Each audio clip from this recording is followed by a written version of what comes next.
आज हम ये देखेंगे कि सी और C plus plus compiler internally काम कैसे करते हैं। हमारे पास जो बाकी लैंग्वेजेस हैं, फॉर एग्जांपल जावा और JavaScript, they also have the same underlying principles. उनके प्रिंसिपल्स भी सेम हैं क्योंकि सी और सी प्लस प्लस पहले आई थी हमारे पास। दैट इज़ वाई हम सी और सी प्लस प्लस के थ्रू सीखेंगे कि इंटरनली हमारी लैंग्वेजेस मशीन कोड में कन्वर्ट कैसे होती हैं। आखिर में मशीन उसे समझ ही कैसे पाती है। जब तक हम ये नहीं जानेंगे कि हम उसकी अंडरस्टैंडिंग नहीं करेंगे कि लैंग्वेज कंप्यूटर को कैसे समझ आती है, ठीक है, then how can we proceed further, हम उसके आगे कैसे बढ़ पाएंगे, राइट। बाकी जो लैंग्वेजेस हैं उनमें कुछ एक्स्ट्रा फीचर्स हैं, जैसे जावा में बाइट कोड हो गया and JavaScript browser native है and it has a lot of features, तो वो हम इसके बाद पढ़ेंगे। तो सी और सी प्लस प्लस की जब बात हम करते हैं, ठीक है, तो ये एक कंपाइलर है। लाइक इट यूजेस एक कंपाइलेशन क्या होता है कि आपका जो कोड बेस है, आपने जो कोड लिखा है, ठीक है, वो आपका पहले कंपाइल होगा। आपका जो कोड है वो कन्वर्ट होगा मशीन कोड में, ठीक है। और जब वो मशीन कोड में कन्वर्ट होगा एंड देन उसके बाद आप उसे रन कर सकते हो, ठीक है। तो जो आपके इंटरप्रेटर्स होते हैं, जैसे पाइथन का हो गया या जावास्क्रिप्ट का हो गया, वहाँ पे क्या होता है, वहाँ पे लाइन बाय लाइन एग्जीक्यूशन होती है। वहाँ पे आपको एक कंपाइलेशन फेज से नहीं गुजरना पड़ता। वहाँ पे आपका पूरा कोड एक साथ पहले मशीन कोड में कन्वर्ट नहीं होता है, ठीक है। आपका जैसे कोड चल रहा है वैसे ही मशीन कोड में वो कन्वर्ट होता रहता है और एग्जीक्यूट भी होता रहता है। लेकिन कंपाइलर्स जो होते हैं उसमें आपका कोड पूरा पहले ही मशीन कोड में कन्वर्ट होता है, उसके बाद आप उसे रन कर सकते हो, राइट। तो ये डिफरेंस जो होता है इसे समझना काफ़ी ज़्यादा इम्पॉर्टेंट है। आज हम कंपाइलर की ही बात करेंगे। तो हम कंपाइलर का जो प्रोसेस है सी लैंग्वेज से समझते हैं। सी लैंग्वेजेस आखिर इंटरनली काम कैसे करती हैं, ठीक है। दिखने में तो वो काफ़ी सिंपल है, राइट। उसमें फंक्शंस होते हैं, उसमें हमारे पास वेरिएबल्स होते हैं and then we use some that, but it has a very long process of actually processing the code and then converting it into machine code, ठीक है।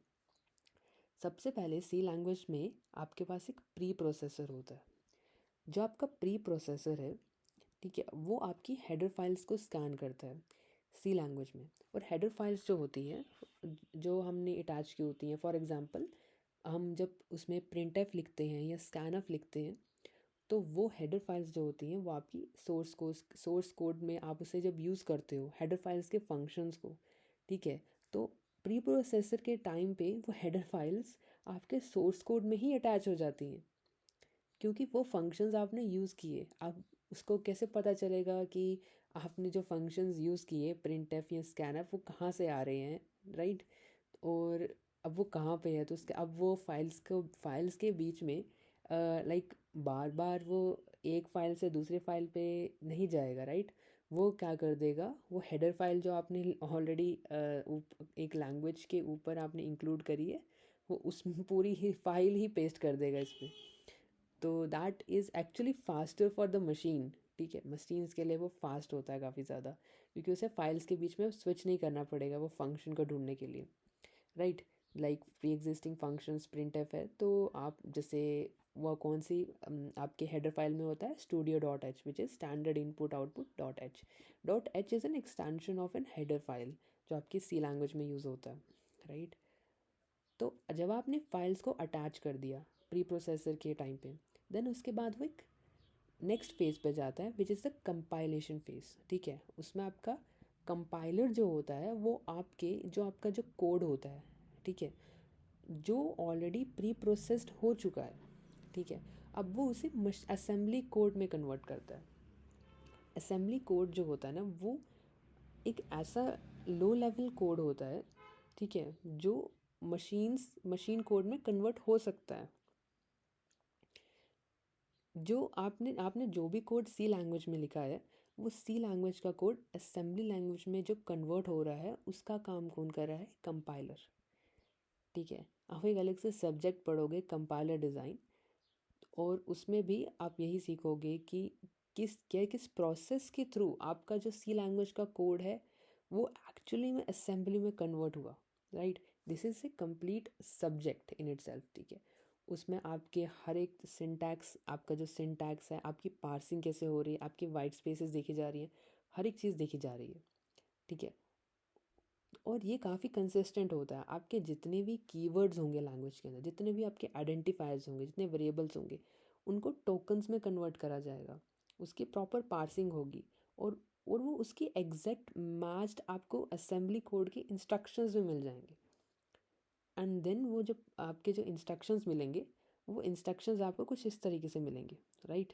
फॉर एग्जांपल, अगर आपने लिखा होता आपने आपने int like a equals to 5 लिखा होता, एंड देन a+5 ऐसे कुछ लिखा होता, देन आपका यहाँ पे वही दिखा रहा है कि रजिस्टर 1 में 5 स्टोर करो, देन रजिस्टर 1 में 5 ऐड कर दो, तो आपके आपके रजिस्टर 2 में 10 वैल्यू स्टोर होगी, राइट। तो इस तरीके से ये काम करता है। लेकिन असेंबली कोड जो है वो डायरेक्टली मशीन्स जो होंगी, मतलब उसे डायरेक्टली नहीं समझ पाएंगी। ठीक है, वो तब उसे समझ पाएंगी जब वो मशीन कोड में कन्वर्ट होगा। लेकिन असेंबली का कोड डायरेक्टली मशीन कोड में कन्वर्ट नहीं हो सकता, क्योंकि असेंबली का जो कोड है ना, ठीक है, यहाँ पे आपने इंस्ट्रक्शंस लिखी हैं कि हाँ, ये इंस्ट्रक्शंस की आपने जो कोड लिखा है, उस कोड में जो आपका फ़्लो है, लॉजिकल फ़्लो, ठीक है, और आपने जो कुछ फंक्शंस लिखे हैं, ठीक है, उस फंक्शंस का जो बिहेवियर होगा, उसके अंदर क्या हो रहा है, ठीक है, वो असेंबली में कन्वर्ट हो जाएगा। ठीक है, लेकिन उसके बाद क्या होगा? ठीक है, वो जब असेंबली में कन्वर्ट होगा, उसके बाद हमें उसे ऑब्जेक्ट कोड में कन्वर्ट करना होगा। जो ऑब्जेक्ट कोड होगा वो मशीन उसे समझ पाएगी, ठीक है, which is zeros and ones. ठीक है, और ये ऑब्जेक्ट कोड में कैसे कन्वर्ट होता है? आपका असेंबलर करता है। असेंबलर एक ऐसा पाइपलाइन कह दो उसको, या ऐसे आप उसको एक इंटरनल सॉफ्टवेयर कह दो, जो आपके हर एक डिवाइस में आता है, और वो आर्किटेक्चर डिपेंडेंट होता है। ठीक है, मशीन डिपेंडेंट हो सकता है, आर्किटेक्चर डिपेंडेंट होगा। ठीक है, तो वो उसका काम होता है कि आपकी असेंबली कोड को ऑब्जेक्ट कोड में कन्वर्ट करना, जो आपकी मशीन समझ पाए। ठीक है, लेकिन ऑब्जेक्ट कोड जो होता है ना, इसमें ये जो बाइनरी फाइल का जो कोड लिखा होगा ज़ीरोज़ और वन में, अभी भी ये मिसिंग है, क्योंकि ऑब्जेक्ट कोड जो होगा उसमें आपकी जो कुछ ऐसी रेफरेंस फाइल्स होंगी।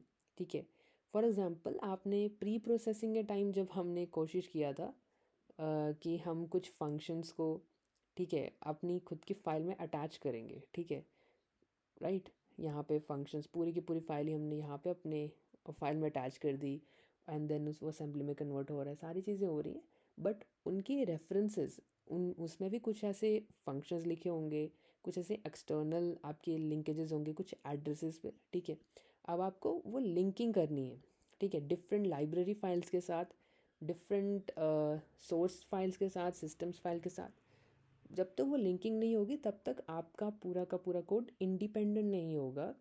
ठीक है, इंडिपेंडेंटली एग्जीक्यूटेबल नहीं होगा कि आप उसे रन कर पाओ। ठीक है, अदरवाइज़ उसको बाकी एक्सटर्नल सोर्स फाइल्स और उनकी ज़रूरत पड़ेगी रन करने के लिए। ठीक है, तो इसीलिए यहाँ पे काम आता है लिंकर का। ठीक है, अब जो लिंकर होता है वहाँ से आपकी फ़ाइल जो होती है एग्जीक्यूट हो जाती है। ठीक है, लिंकर लिंकर उसे एग्जीक्यूटेबल फाइल में कन्वर्ट करता है, .exe फाइल में। ठीक है, और फिर उसके बाद आपकी फ़ाइल एग्जीक्यूट हो जाती है। ठीक है, अगर मैं इसको बेटर वे में समझाऊँ, ठीक है, और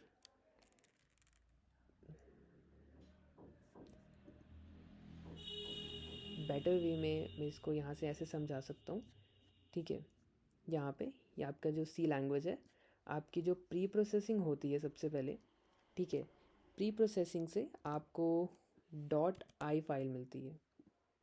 ठीक है, एंड उसके बाद जो कंपाइलर होता है, ठीक है, वो आपका कोड को कंपाइल करता है, ठीक है। और जब वो उसे कंपाइल कर लेता है, ठीक है, कंपाइलेशन के टाइम पे क्या होता है, कंपाइलेशन के टाइम पे आपका कोड असेंबली लैंग्वेज में कन्वर्ट होता है, ठीक है। अभी असेंबलर नहीं आया है, अभी उस असेंबली कोड में कन्वर्ट हुआ है, ठीक है। तो असेंबली कोड में कन्वर्ट होता है तो उसका एक्सटेंशन क्या होता है, डॉट एस या फिर डॉट ए एस एम भी हो सकता है, ठीक है। अब जो आपका असेंबलर है वो क्या करेगा, इस असेंबली कोड को रीड करेगा। असेंबलर का काम ही है कि असेंबली कोड को ही एज एन इनपुट लेना और मशीन कोड जो होगा वो आउटपुट देना है, ठीक है। यहाँ आप उसे ऑब्जेक्ट कोड भी कह सकते हो, हाँ ऑब्जेक्ट कोड ही होगा ऑब्वियसली। मशीन कोड मतलब उसमें मतलब ज़ीरोज़ और वंस तो होंगे ही ना उसमें, है ना। तो वही तो इसका मतलब डॉट ओ भी आप उसे कह सकते हो या फिर आप उसे डॉट ओ बी जी भी कह सकते हो, ठीक है। अब इसमें रेफरेंसेस हैं, इसमें कुछ रेफरेंसेस हैं, ठीक है, जो आपके हेडर फाइल से अटैच्ड होंगे एंड ठीक है, आपके सोर्स फाइल्स लाइब्रेरी फाइल्स होंगे, तो आपने उन सारी चीज़ों को लिंक करना है। लिंक कैसे कर सकते हो, लिंकर के थ्रू। लिंकर क्या करेगा, डॉट ओ बी जी को एग्जीक्यूटेबल फाइल में कन्वर्ट करेगा, ठीक है। अब लिंकर के बाद आपका लोडर आता है, वो चीज़ें भी आती हैं। आप you can assume that we need both, okay, we need both of these stages as combined thing, then इसके बाद आपका एग्जीक्यूटेबल फाइल बनता है, ठीक है, dot dot E X E file, okay. This is how C language compiler और compilation process internally works, right. And then RAM में उसकी एग्जीक्यूशन होती है। To better understand this, you can also refer to this Stack Overflow, right, page. यहाँ पे आपको clearly मिल जाएगा difference assembly code versus machine code versus object code. तो machine code क्या होता है, ज़ीरोज़ और वंस होते हैं, ठीक है, जो डायरेक्टली सीपीयू से एग्जीक्यूट करता है। एंड आपको कुछ दिखेगा नहीं, ठीक है, आपको अनप्रिडिक्टेबल कैरेक्टर्स एंड दोस वो चीज़ दिखेंगे। जो ऑब्जेक्ट कोड होता है उसमें देखो, उसमें मशीन कोड का पोर्शन होता है लेकिन अभी वो लिंक नहीं हुआ है बाकी कंप्लीट प्रोग्राम से, ठीक है, जो कि मैंने कहा। और जो मशीन कोड होता है, ठीक है, उसमें मतलब उसमें ऐसी कुछ लाइब्रेरीज या मॉडल्स होंगी जो जिसके थ्रू वो कंप्लीट हो पाएगा, ठीक है। तो वही इसीलिए हमें उस ऑब्जेक्ट कोड को मशीन कोड में कन्वर्ट करना होता है, ठीक है। अब लिंकर जो होता है यही उसको कनेक्ट कर पाता है, ठीक है। लिंकर का काम होता है हर एक चीज़ को, हर एक प्लेस होल्डर्स हैं जो भी लाइब्रेरी डॉट, जैसे हमारे पास डॉट लिब फाइल्स भी हो सकती हैं, उनको भी कनेक्ट करना, ठीक है। असेंबली कोड जो होता है, असेंबली कोड जो हमने देखा, ठीक है, जिसमें ये आपका असेंबली कोड हो गया, ठीक है, ये ठीक है, जिसमें लोड ऐड स्टोर जो आपके कंप्यूटर्स से डायरेक्ट इंस्ट्रक्शंस मैच करती हैं, ठीक है, आपके कोड से आपके इंस्ट्रक्शंस के डायरेक्टली मैच करती है। और आपकी ये जो असेंबली के इंस्ट्रक्शंस हैं इनसे बाइनरी कोड वो डायरेक्टली मैच करता है इस तरीके से, ठीक है। इसकी एग्जांपल्स जंप म्यू ऐसे multiplication, we have a lot of instructions in the instruction set of right, of a different kinds of assemblers which have their own different architectures and they are built like that. Right. And you have other things like that. We have interpreted languages, we will talk about it later, right. We have runtime environments, virtual machine, we will talk about it later, right. Right now our focus is to understand the compiler, right. This was the process of compiler. By the way, for diagram you can refer to this in the same Stack Overflow post. We have a preprocessor, then we have a compiler, then we have an assembler, and then we have a linker, right, which links it to the exe file with all the other stuff, right. And then okay, then it's a loader which loads it into your memory, right. This is how it works. मगर ये कहानी थी सी language की। अगर हमें सी language के बारे में तो पता है कैसे काम करता है, क्या सी प्लस प्लस का कंपाइलेशन भी सेम है सी लैंग्वेज जैसा, या क्या सी प्लस प्लस थोड़ा डिफरेंट है सी लैंग्वेज से। सी प्लस प्लस में हमारे पास कुछ एक्स्ट्रा फीचर्स थे जो एडिड किए गए सी लैंग्वेज से, राइट।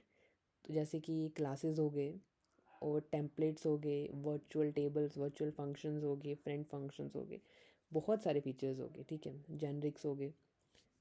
लेकिन ये जो फंक्शन, ये जो फंक्शनैलिटीज़, ये जो फीचर्स हमें दी गए हैं, ये एक्चुअली में इंटरनली कंपाइल कैसे होंगे, राइट? क्योंकि आर्किटेक्चर तो सी प्लस प्लस का सी लैंग्वेज वाला ही रहने वाला है, ठीक है, इंटरनली वो तो चेंज नहीं होगा। अब ये मॉडर्न फीचर्स अब जब एक ऐड कर रहे हो एक लैंग्वेज के अंदर, तो ये मॉडर्न फीचर्स कंप्यूटर को समझ कैसे आ रहे हैं, मशीन मशीन कोड उसे कैसे इंटरनलाइज कर पा रहा है, राइट? उसे कैसे एग्जीक्यूट कर पा रहा है। आपका असेंबली कोड तो पुराना है, ठीक है, 20 साल पहले लिखा गया, ऑफकोर्स वो इवॉल्व हो रहा है, लेकिन है तो उसमें बेसिक वही लॉजिक, आपके फॉर लूप्स, आपके वेरिएबल्स, वही आपके फंक्शंस, ठीक है। असेंबली कोड में वही, असेंबली कोड में क्लासेस जैसा कुछ नहीं होता। असेंबली कोड में टेम्पलेट्स या ऐसे मॉडर्न मॉडर्न फीचर्स जैसा कुछ नहीं होता। तो सी प्लस प्लस का कोड कैसे कन्वर्ट हो रहा है असेंबली में, राइट? तो that is something very interesting, that is something which creates a thought and which should be understood, ठीक है। अगर हम स्टेप बाय स्टेप चलें तो we can understand that of course C plus plus का जो प्री प्रोसेसर होता है, ठीक है, वो भी वैसे ही काम करता है जैसे सी लैंग्वेज का करता है। उसमें हमारे पास कुछ ऐसे मैक्रोज होते हैं, हैश डिफाइन हम यूज़ कर सकते हैं, जैसे हैश डिफाइन पाई इज कुछ 3.14 समथिंग लाइक दैट। एंड फिर क्या होगा, जहाँ जहाँ आपने पाई यूज़ किया होगा उसको वो वैल्यू से कन्वर्ट कर देगा। तो ये प्री प्रोसेसर का काम है। हेडर फाइल्स को आपके फाइल्स में डायरेक्टली पेस्ट करना, ये काम है, ठीक है। और आप उसे चेक भी कर सकते हो, ठीक है, इनके थ्रू। हम इसके बारे में पढ़ेंगे थोड़ा सा और, ठीक है। अब लेकिन ये जो सी प्लस प्लस है ना, ये वही जो सेम है, डॉट आई में कन्वर्ट कर देता है, फिर डॉट आई फाइल उसको असेंबली कोड में कन्वर्ट कर देता है, डायरेक्ट ट्रांसलेशन होती है आपकी असेंबली कोड में। लेकिन यहाँ पे सी प्लस प्लस में एक्चुअली में बहुत सारे फीचर्स हैं और अब्स्ट्रैक्शंस हैं सी लैंग्वेज, ठीक है, क्लासेस, टेम्पलेट, वर्च फंक्शन। अब क्या होगा, ये सारे स्ट्रिप अवे हो जाएंगे कंपाइलेशन फेज के टाइम पे, और ये एक्चुअली में सी कोड में ही कन्वर्ट हो जाएंगे into simple functions and A modular code, ठीक है। तो सी प्लस प्लस के फीचर्स इंटरनली पॉइंटर्स के थ्रू, फंक्शंस के थ्रू सी कोड में ही कन्वर्ट हो रहे हैं, ठीक है। It's just that how they manipulate the addresses in the memory internally, ठीक है, कि सी प्लस प्लस के फीचर्स वर्क करते हैं, ठीक है। फॉर एग्ज़ाम्पल लाइक आप अज्यूम करोगे जो मशीन होगी उसको बहुत ज़्यादा एफर्ट लगाना पड़ेगा, ठीक है। आपकी मतलब जो कंपाइलर जो होगा ना, आपका कंपाइलर कौन सा, आपके सी प्लस प्लस का अलग कंपाइलर होता है।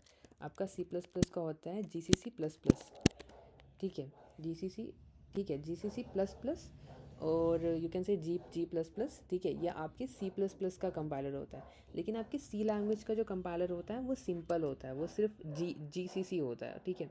और उनमें डिफरेंस यही होता है कि जो आपका सी प्लस प्लस का कंपाइलर है, ठीक है, उसमें ये सारे मतलब कोड चेक्स या फिर उसमें ऐसे ऐसे उन्होंने ऑप्टिमाइजेशंस और ये सारे उन्होंने फंक्शनलिटीज़ डाल के रखी हैं जो सी प्लस प्लस के कोड को कन्वर्ट करता है बेसिक सी कोड में, ठीक है। कंपाइलर का ही वो काम है, राइट? वो कंपाइलर ही करता है और बेसिक सी कोड में, और फिर वो कोड जो होगा वो इंटरनली कन्वर्ट होगा असेंबली में। कंपाइलर दोनों टास्क करता है, ठीक है। एक compiler is a complete tool kit that converts your code into the assembly code, ठीक है। उसके अलावा और कोई उसमें स्टेप नहीं होता। कंपाइलर अपने आप में ही इतना वास्ट टॉपिक है कि वो कैसे कन्वर्ट करता है, वही आई थिंक उसको समझने में भी टाइम लगता है, ठीक है। और ये चीज़ है, लेकिन वो कन्वर्ट कैसे होता है, कंपाइलर के थ्रू, ठीक है, जो कि हर लैंग्वेज का अपना खुद का होता है। और लेकिन कंपाइलर का ये चीज़ लाइक कंपाइलर का ये आपकी मशीन आर्किटेक्चर से या मशीन कोड से कोई लेना देना नहीं है। कंपाइलर का काम बस इतना सा है, उसको असेंबली लैंग्वेज में कन्वर्ट करना, ठीक है। तो compiler like has its like उसको पता है कि असेंबली का लैंग्वेज जो होगी वो यूनिवर्सल है। वो कोई भी मशीन असेंबली कोड को आगे मशीन कोड में कन्वर्ट करेगी, वो उस मशीन का काम है, राइट? वो असेंबलर का काम है, वो मेरा काम नहीं है, वो कंपाइलर का काम नहीं है। सो ये डिस्टिंक्शन समझना भी बहुत इंपॉर्टेंट है, ठीक है, कि आपका कंपाइलर मशीन इंडिपेंडेंट हो सकता है, ठीक है, लेकिन आपका जो कोड असेंबलर से के थ्रू रन होगा वो हमेशा मशीन डिपेंडेंट होगा, ठीक है। अब यहाँ पे आप देख सकते हो ठीक है, कि सी प्लस प्लस के जो कंपाइलेशन है वो कैसे डिफरेंट सी से। For example C plus plus का अगर आप कोड उसको ऐसे लिखते हो ना, तो कंपाइलर उसको ऐसे चेंज कर देता है। ठीक है, यहाँ पे ये जो आपने सिंबल ऐड किया ये आपके सी लैंग्वेज में तो नहीं होता है, तो वो उसे फंक्शंस में कन्वर्ट कर देता है, ये ऐसे फंक्शन। ठीक, और ये फंक्शन आपका ओ स्ट्रीम क्लास से आता है, हेडर फाइल से, और इस तरीके से हो। ठीक है, और बाकी कंपाइलर स्कैन करता है कि ये नेम स्पेसेस क्या है, ये एक एक्स्ट्रा फीचर है सी प्लस प्लस में। ठीक है, और जैसे सी प्लस प्लस में आपकी क्लासेस होती हैं, राइट। क्लास ए है, उसके अंदर आपने डिफरेंट पब्लिक दे सकते हो, प्रोटेक्टेड दे सकते हो, प्राइवेट दे सकते हो, राइट, है ना। और वो चीज़ें आप उसके अंदर फंक्शंस यूज़ करते हो। ठीक है, विजिबिलिटी मोड्स, राइट, दे सकते हो। वो क्या बन जाते हैं, फंक्शंस बन जाते हैं internally. A greed, A star, this pointer आपका ऐड हो जाता है उसमें। ठीक है, ये चीज़ें। फिर उसके बाद असेंबली कोड आपका ऑब्जेक्ट कोड में कन्वर्ट करता है असेंबलर के थ्रू, एंड और आपका ऑब्जेक्ट कोड मशीन कोड के रिलेटेड होता है, लेकिन वो एग्जीक्यूटेबल नहीं होता क्योंकि अभी उसमें रेफरेंसेस है, फिर उसको लिंकर की ज़रूरत पड़ती है। ठीक है, और बाकी चीज़ें सेम हैं। तो आप यहाँ पे मतलब ये अब इसको रिलेट कर पा रहे हो, इसको अंडरस्टैंड कर पा रहे हो, समझ पा रहे हो कि सी प्लस प्लस का कंपाइलेशन प्रोसेस इंटरनली कैसे डिफरेंस है सी से। ठीक है, और ये कैसी चीज़ें, अभी जो कंपाइलेशन का प्रोसेस है ये ऐसा नहीं है कि सी और सी प्लस प्लस में जिस तरीके का है वो स्टेप्स या वो एग्जीक्यूटेबल फेजेस जो होते हैं आपके कंपाइलेशन प्रोसेस के, बाकी लैंग्वेजेस में बहुत ही अलग होंगे। ठीक है, उसमें काफ़ी चीज़ें कॉमन होंगी। ठीक है, और क्योंकि सब हर लैंग्वेज को असेंबली कोड में कन्वर्ट होना है, हर लैंग्वेज को मशीन कोड में कन्वर्ट होना है, राइट। तो प्रोसेस सेम है, कंपाइलर्स अलग हो सकते हैं। ठीक है, आपके सिंटैक्स अलग हो सकता है। ठीक है, तो कुछ चीज़ें डिफरेंस हो सकती हैं। नॉलेज चेक, ठीक है, अभी नॉलेज चेक के बारे में भी पढ़ेंगे। ठीक है, लाइक हमें पता होगा कि सी लैंग्वेज कैसे कंपाइल करती है कोड को।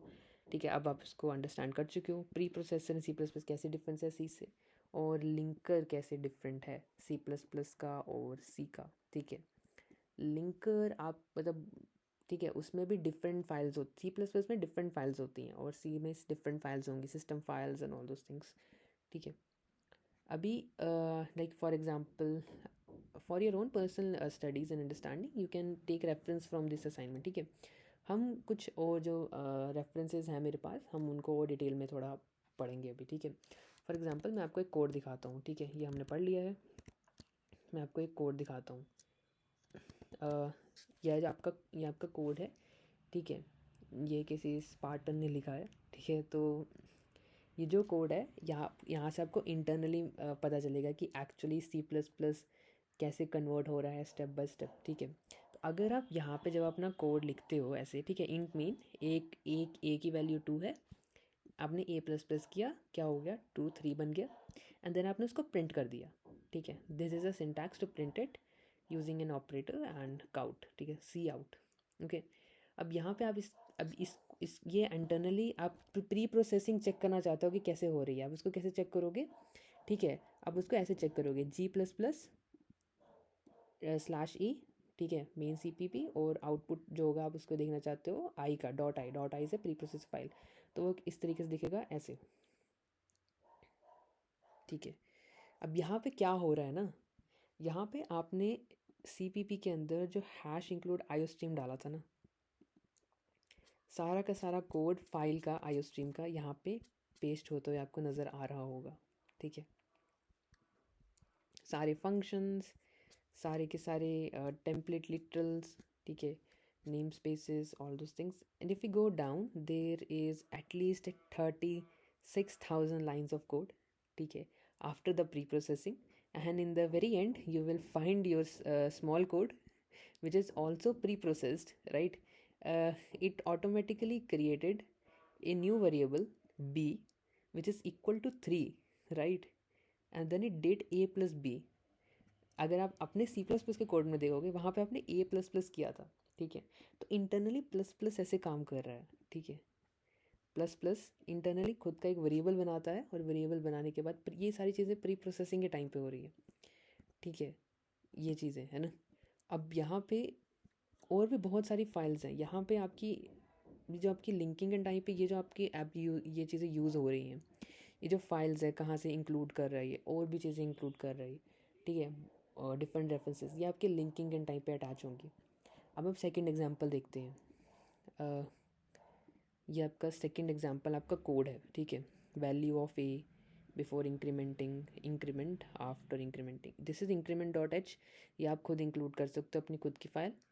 और यहाँ पे ए प्लस प्लस इंक्रीमेंट हमने इंक्रीमेंट किया और यहाँ पे रिटर्न किया, तो basically we use a function here, ठीक है। अब ये प्री प्रोसेसर में कैसे दिख रहा है, ठीक है।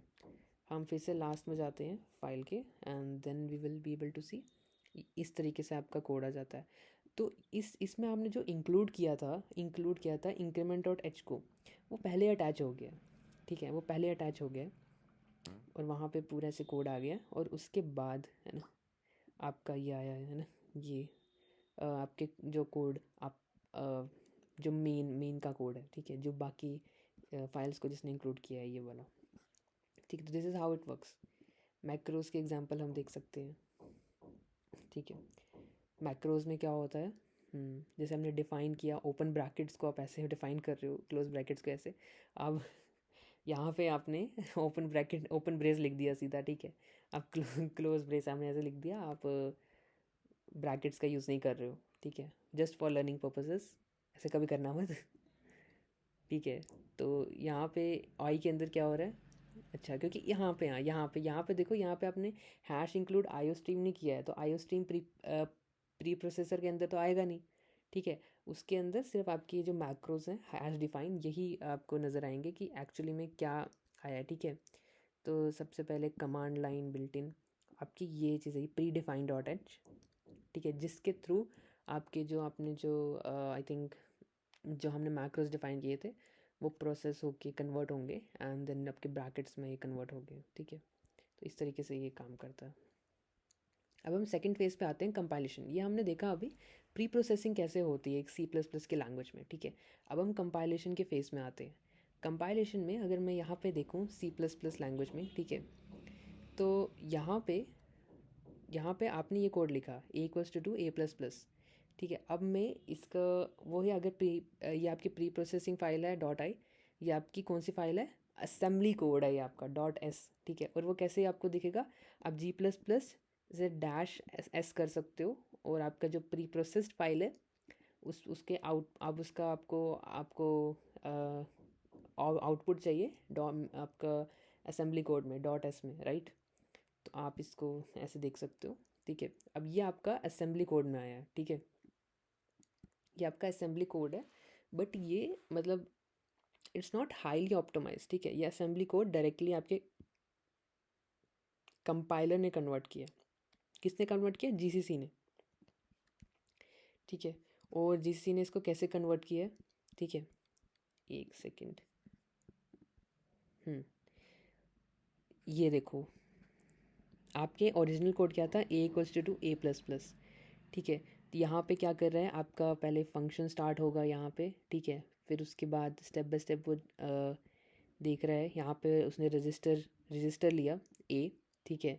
फिर वो मूव कर रहा है एक वैल्यू को, फिर उसमें ऐड कर रहा है ए प्लस प्लस कर रहा है, फिर ये रिटर्न स्टेटमेंट आ गई लास्ट में, और फिर उसके बाद फंक्शन से रिटर्न कर रहा है, पॉप कर रहा है, और यहाँ से उसने रिटर्न कर दिया, ठीक है।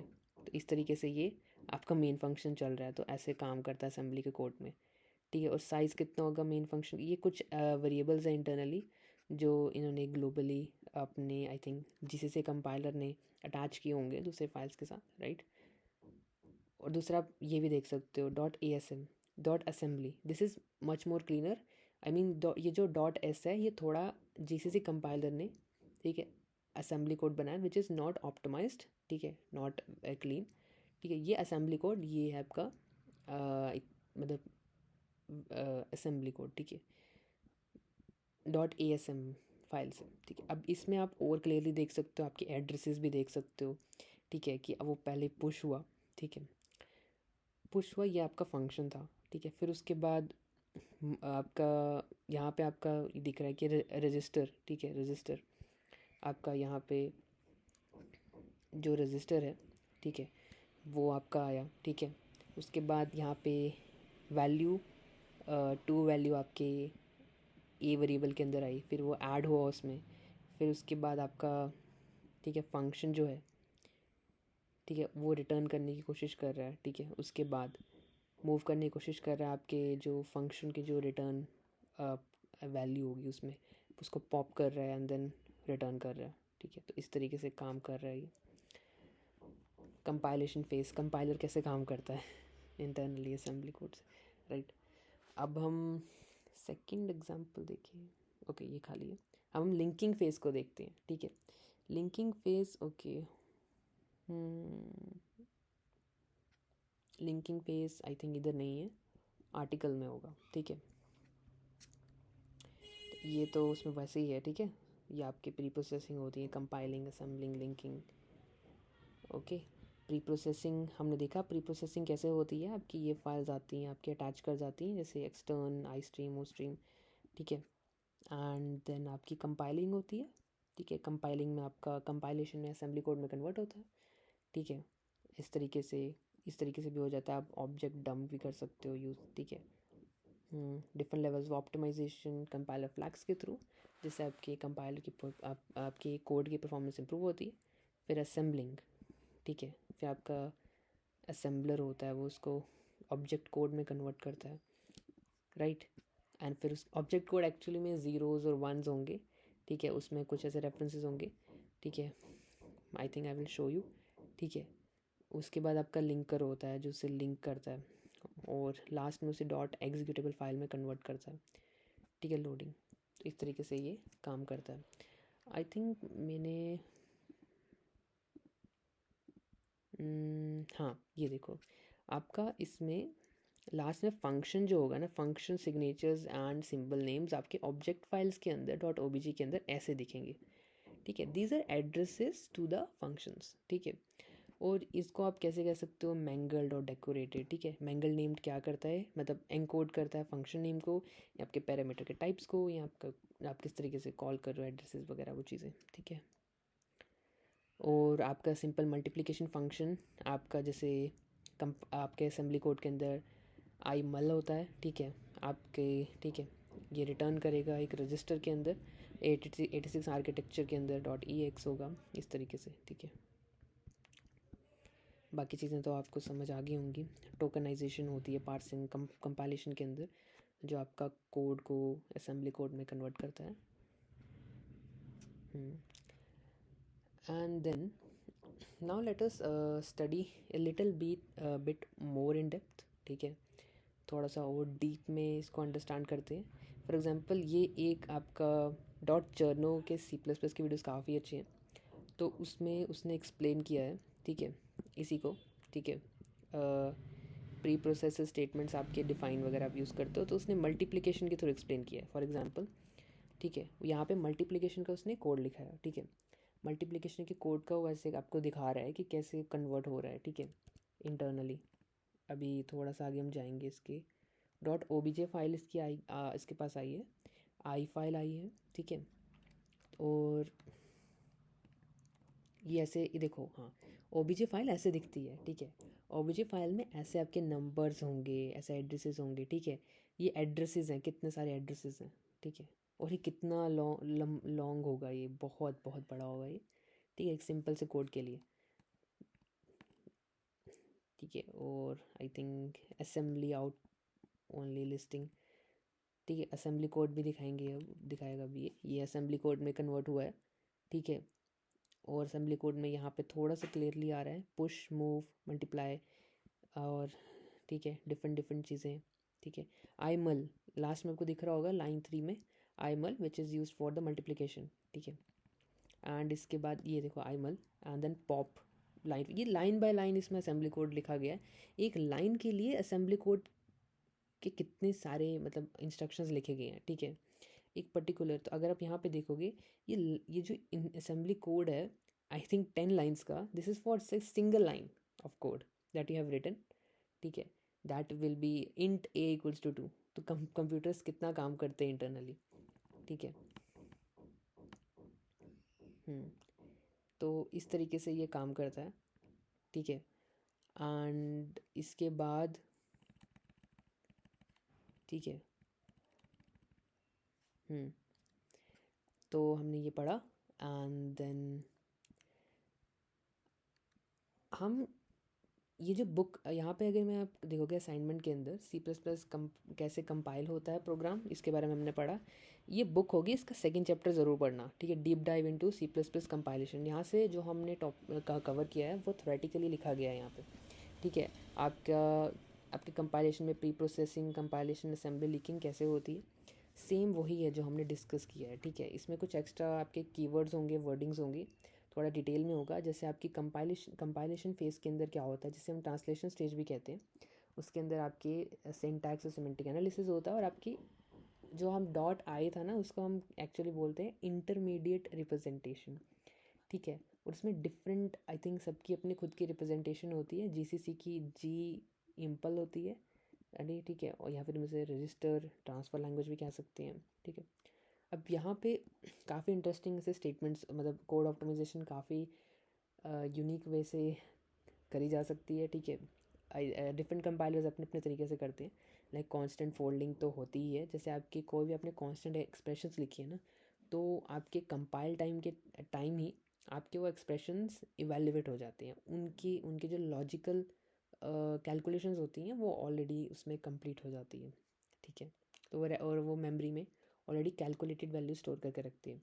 Loop unrolling was a new concept for me as well, ठीक है। ये मेरे को नहीं पता था, तो ये काफ़ी इंटरेस्टिंग है। आपने कभी देखा नहीं होगा, लेकिन इसको आप फॉर लूप अगर लिखोगे इस तरीके से कि वो 100 टाइम्स रन हो, लेकिन जो कंपाइलर है उसको स्मार्टली इस तरीके से ऑप्टिमाइज़ करेगा कि वो 100 टाइम्स नहीं, अब सिर्फ 20 टाइम्स रन होगा, क्योंकि उसने 5 टाइम्स उसको ऑटोमेटिकली यहाँ डुप्लीकेट कर दिया और इस तरीके से किया, ठीक है। या तो वो ऐसे भी कर सकता है, अर्ली कम्प्लेक्सिटी अगर आपने इसको ऐसे लिखा है, वो पहले ही उसको एक्सपांड करके आपका कोड लिखेगा, ताकि वो उसकी single line to line execution हो, इवन तो आपने उसको फॉर लूप में लिखा है, ठीक है। तो वो उसके लिए स्विचिंग आसान, वो मतलब उसको स्विच नहीं करने का, उसको स्विच बार बार नहीं करना पड़ेगा from one line to the like go back to the previous line to run the loop, ठीक है। उसको लाइक लाइन टू लाइन ही एग्जीक्यूट करना पड़ेगा, तो it will be faster for the machine, ठीक है। And but it's not always that, मतलब it depends on the compiler, ठीक है। डायनामिक ऑन अनरोलिंग भी होती है, ठीक है। तो काफ़ी इंटरेस्टिंग कॉन्सेप्ट्स हैं, राइट। तो इनलाइनिंग फंक्शंस, ठीक है। आपके फंक्शंस कॉल जो होंगे, आप उस जो आपने कहीं फंक्शन को कॉल किया, ठीक है।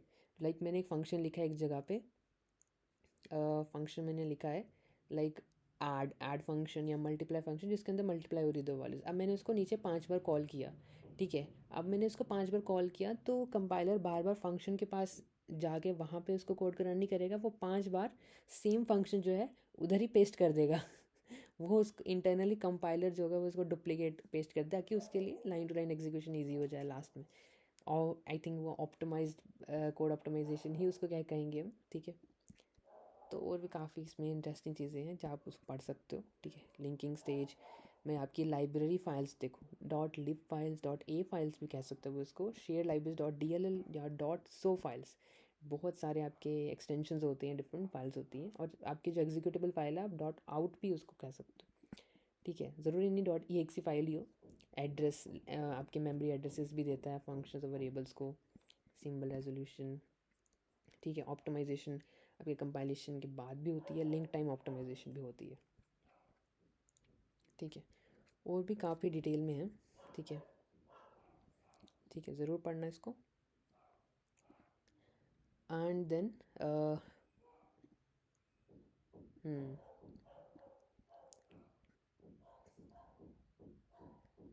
ओके, ये हम बाद में कवर करेंगे।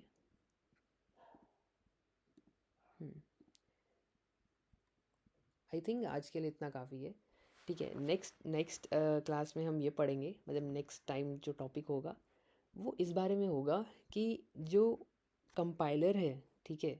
हम कौन से कंपाइलर की बात करते हैं, हम जीसीसी की बात कर रहे थे। जीसीसी कैसे काम करता है इंटरनली, राइट। कंपाइलर कैसे काम करता है इंटरनली उसका, ठीक है। वो हम पढ़ेंगे, थोड़ा सा उसकी डीप डाइव जाएंगे, उसमें कुछ एल्गोरिदम्स या कुछ कॉन्सेप्ट्स को समझने की कोशिश करेंगे। एंड जैसे ही हमारा C++ और सी लैंग्वेज की अंडरस्टैंडिंग कंप्लीट हो जाएगी, हम जावा लैंग्वेज पे आएंगे, उसके इंटरनल आर्किटेक्चर को समझेंगे, ठीक है, फिर हम दूसरी लैंग्वेज का आर्किटेक्चर को समझेंगे, and then after that we combine it off and then we will try to like make universal understanding out of it, and then we will move ahead with next topics. That's it.